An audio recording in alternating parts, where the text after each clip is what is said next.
जीत निश्चित है और आप सब मिलकर दूसरे हमारे जो प्रत्याशी यहाँ पे जिला परिषद के वार्ड संख्या 4 से भाई राजूराम चौकीदार, ये भी पहले आपके बीच आके गए थे। आज इनके लिए भी मैंने समर्थन की अपील कई गाँव के अंदर करी। ये सब हर जगह एक ही बात कही लोगों ने कि साहब ये तो पहले आके चले गए, बहुत सब आप लोगों के बीच आए थे, आपके यहाँ भी शायद आके गए थे नारवा के अंदर, तो इनको भी पूरा आशीर्वाद वार्ड नंबर 4 जिला परिषद और 16 नंबर के उमेश जी का। अपने तो बोतल का ध्यान रखना है, ऊपर नीचे दोनों मतभेद, ये जो इलेक्ट्रॉनिक वोटिंग मशीन है दोनों जगह बोतल जोरदार ढंग से चलनी चाहिए। ये नारवा से जब मैंने जिला परिषद का चुनाव लड़ा था, जब मुझे अच्छी तरह याद है 2005 में आपने एक तरफा मतदान किया था और उसके बाद जितने भी चुनाव मैंने लड़े इस पंचायत से आपने हमेशा आशीर्वाद दिया। कई बार हो सकता है कि थोड़ा बहुत कम ज़्यादा जरूर हो सकता है, लेकिन हमेशा आगे रखा नारवा पंचायत से। और मैं आपको विश्वास कि मुझे भी इस बात की खुशी है कि मैंने हमारे भाइयों को सबको बीच में बिठा के एक आपस में जो तनाव था छोटा मोटा उसको ख़त्म किया, उसका प्रयास किया। और इसमें आप सबकी भूमिका है, नौजवानों की और सारे लोगों की। और मैं विश्वास दिलाता हूँ कि हनुमान बेनीवाल 36 कौम को साथ रह के नए राजस्थान का निर्माण करेगा। पहली पार्टी आरएलपी क्षेत्रीय पार्टी जो राजस्थान में मंडल और जिला परिषदों के चुनाव लड़ा रही है। 25 साल शुरुआत हो गई इन चुनाव को मंडल जिला परिषदों के नाम से। उससे पहले तो सरपंच और वार्ड पंच वोट डाला करते थे प्रमुख और प्रधान के लिए, लेकिन 1995 में जब नया कानून बना, जब मंडल और जिला परिषद के माध्यम से प्रधान और प्रमुखों के चुनाव हुए, 25 साल में राजस्थान की किसी भी पार्टी ने चुनाव नहीं लड़ा। बसपा पार्टी जरूर है, छोटे मोटे उम्मीदवार भी उतार देती कई जगह, लेकिन उनकी सार संभाल भी नहीं लेती।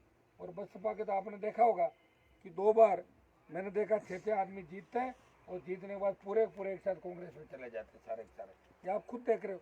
तो राष्ट्रीय लोकतांत्रिक पार्टी को ये गौरव प्राप्त हुआ, ये आपके आशीर्वाद का परिणाम है, नौजवानों की बुजुर्गों की दुआओं का परिणाम है कि जिस पौधे को आपने 2 साल पहले सींचा था वो पौधा धीरे धीरे राजस्थान के अंदर वट वृक्ष बनेगा और तमाम राजस्थान की 36 कौम राष्ट्रीय लोकतांत्रिक पार्टी से जुड़ेगी।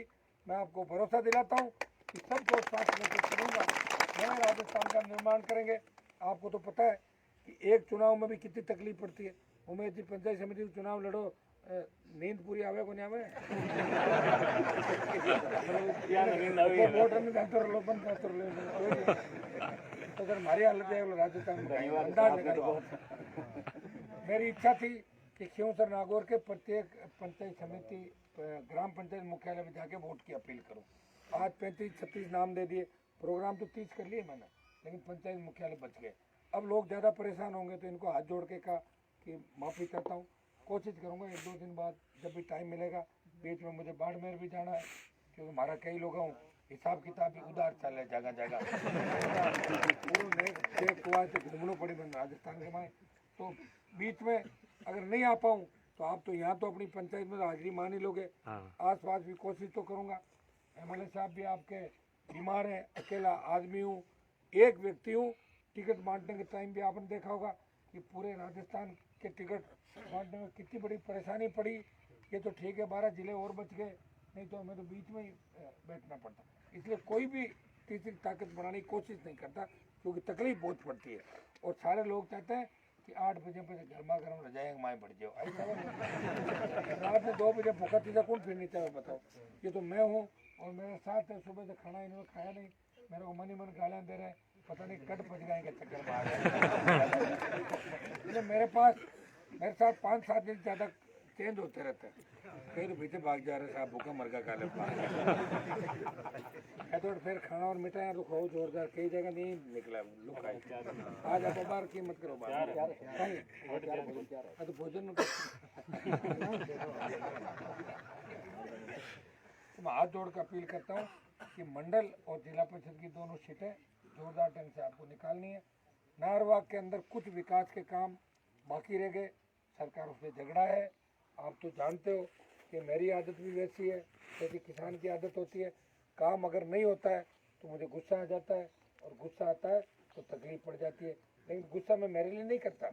मुझे मंत्री बनना होता तो कभी का बन जाता, 2003 में, पाड़ा बदल के 8 में 13 में बदलता रहता, जिस तरह दूसरे नेता बदलते। लेकिन मैंने कहा जब तक किसानों का मान और सम्मान किसानों का नहीं बढ़ जाता, किसानों को सम्मान नहीं मिल जाता, ऐसी जगहों पर हनुमान मंत्री नहीं रहेगा, संतरी बन के आपकी सेवा कर लेगा।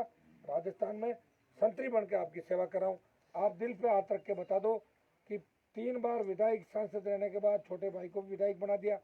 कभी किसी व्यक्ति को अगर मैंने तकलीफ दी तो मुझे बता दो, हनुमान जी ने तकलीफ दी किसी को, बताओ मुझे एक आदमी को। और अभी एक कांग्रेस के कुछ छुटवे नेता है, झगड़ा तो गहलोत और हनुमान बेनीवाल का है, मौका उनको मिल गया, बंदर के हाथ में उस तरह आ जाए तो उस तरह किस तरह चलाता आप जानते हो, खुद के ही नुकसान कर लेता है। तो कई बंदरों के हाथ में उस तरह आ गया तो चाहे जैसा करें भाइयों, आप चिंता मत करो, डायरी में लिख लो कि कौन कैसा कर रहा है, कौन किसानों को सता रहा है, कौन लोगों को तकलीफ।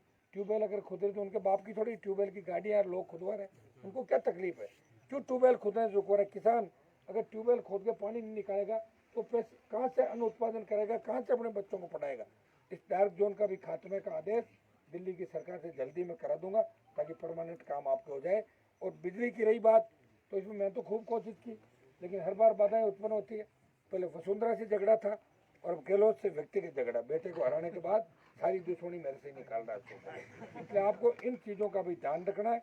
ये छोटे मोटे जो फिड़कले घूम रहे हैं, एक बार भी मेरे अगर उसके अंदर आ गए ना, रेंज के अंदर, हनुमान जी बेनीवाल जिंदाबाद, मेरी रेंज के अंदर आने के बाद कोई बच नहीं पाएगा। इस चीज़ का भी आप ध्यान रखो कि जो मेरे लोगों को सताता है, देखो मेरे तो कोई ट्यूबवेल है नहीं और न मेरा माइंस है, मैं तो जांच सरकार ने करा ली, कुछ भी नहीं मिलता।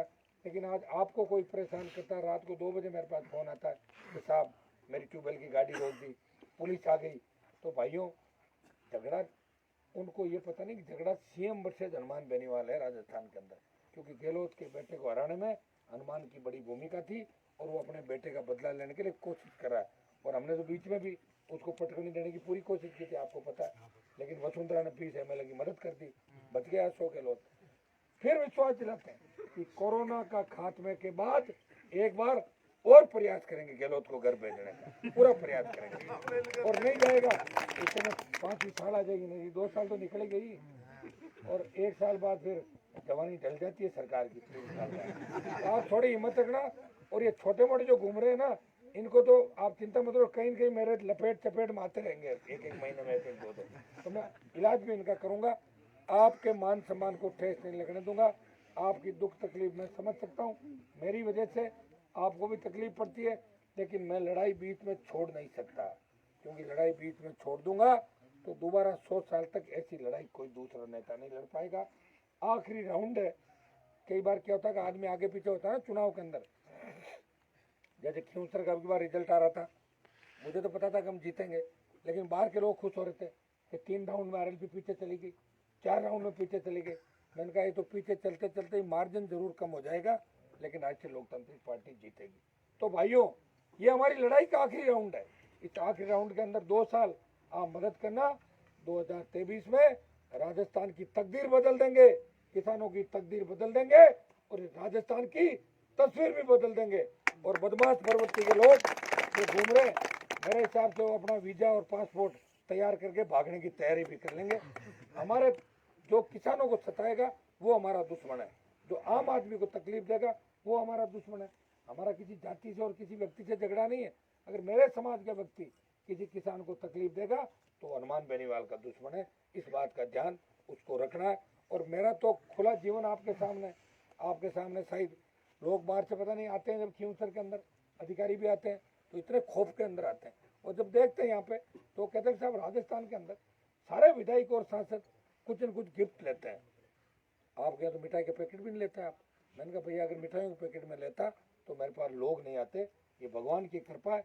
आप हजारों की तादाद में, लाखों की तादाद में आते हो, जुड़ते हो, और जुड़ते जुड़ते कारवां इतना बढ़ गया कि अब तो दिल्ली की तरफ कूच करने का समय आ गया।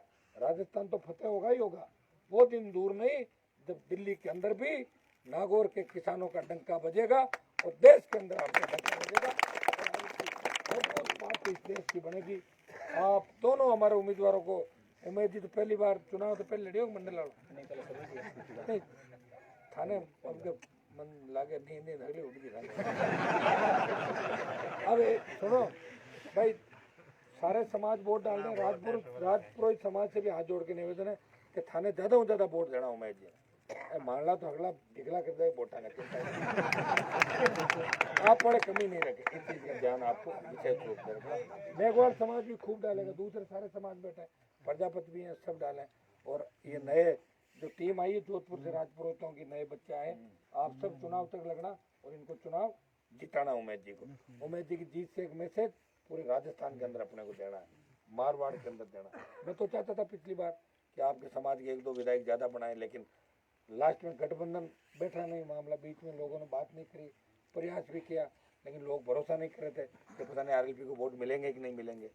लोग कांग्रेस और बीजेपी के पीछे ज्यादा भागते हैं, लेकिन अब की बार हम मिलके नई लड़ाई लड़ेंगे, नया राजस्थान बनाएंगे और हम सारे समाज मिलकर लड़ेंगे, क्योंकि हम सारे मजबूत हैं, मार्शल है, एक साथ रहते हैं, एक दूसरे के बिना मन भी नहीं लगता, झगड़ भी लेते हैं तो वापस सब एक हो जाते हैं। भाई भाइयों में भी झगड़ा हो जाता है कई बार, लेकिन मुझे खुशी है कि 15 साल के अंदर मेरे आने के बाद खींवसर में आपस में पत्ता भी नहीं हिला। कोई हिला क्या बता दो खींवसर के अंदर? आप सब ने मेरी बात मानी और मैंने भी सबका ध्यान रखा। खींवसर के अंदर एक गांव के अंदर जो मुझे कभी वोट नहीं डालते, वहाँ कोई मेरा एक आदमी चला गया, वो बोला साहब आपके एमएलए साहब कैसे हैं? कि साहब वोट तो मैंने कभी कौन दिया, बट एमएलए इसको कौन मिले, मजा करा हुए बिजली बाटा मौज वर 1 रुपया कोई लेन देन को नहीं, बहुत ही बढ़िया एमएलए। तो बोले बाबा वोट से देवे को नहीं, कि वोट नहीं देवा तो कहीं आशीर्वाद तो देवा यहाँ। तो जो आशीर्वाद देगा वो वोट भी दे देगा बाद में, और वोट दिए जब तो एमपी बनाऊं मैं। अब की बार सारी कसर आप सब ने नहीं, पूरे जिले ने निकाल दी, जबरदस्त तरीके से वोट डाला नागौर के अंदर।